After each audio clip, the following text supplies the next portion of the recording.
Và đây là lúc mà mình đã ép cho khô bớt nước rồi nha. Mình muốn lấy thêm nước chùm ruột để uống nên là mình sẽ ép sơ thôi, còn các bạn mà muốn làm khô hơn thì các bạn ép cho chặt hơn một tí để cho nó ra bớt thêm nước nữa nha các bạn. Rồi, bây giờ mình sẽ đổ vào nồi. Với một cái chùm ruột thì mình cho khoảng nửa cái đường vào nha.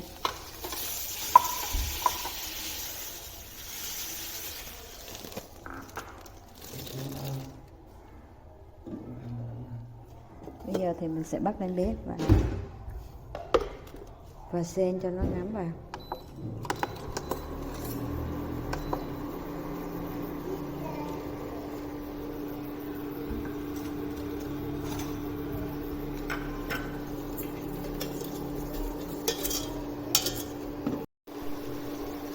Đây mình đảo đều như thế này và mình xen nhỏ lửa nha các bạn. Thì chấm ruột nó sẽ ra nước nha. Nó sẽ ra nước và đường nó sẽ tan ra nước nha. Thì mình đảo cho nó đều lên cho khỏi bị cháy nha.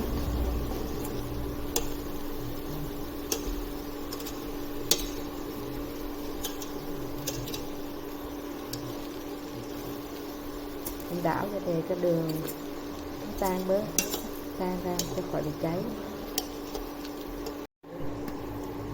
Và đây là lúc mà đường và chùm ruột nó ra bớt nước rồi nha các bạn. Đây này, ra nước rất nhiều luôn nha. Thì mình cứ để như vậy mà mình xen để cho chùm ruột nó thấm đường và nó ra bớt nước, nó ra hết nước.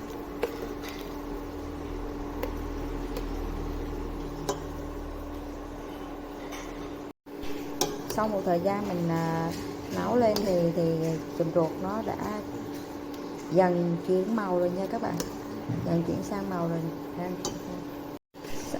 Sau khi nấu được một thời gian rồi thì cái chùm ruột của mình nó đã dần chuyển màu rồi nha các bạn, đang chuyển sang màu nâu dần rồi nha.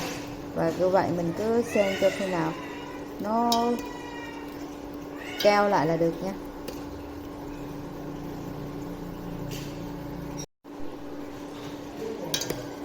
Đổi màu rồi nha các bạn, đây, nước cũng đổi màu luôn rồi.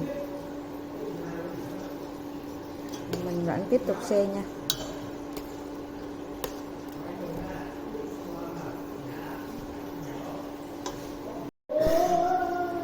Sau khi nấu mà được keo lại như này rồi chuyển qua màu như này thì là xong rồi nha các bạn.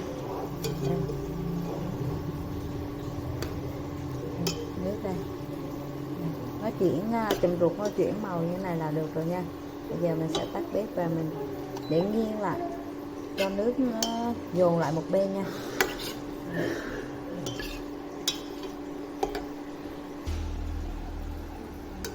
Mình để nghiêng lại như thế này nha.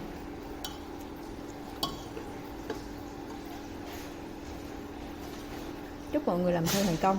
Cảm ơn mọi người đã theo dõi video của mình.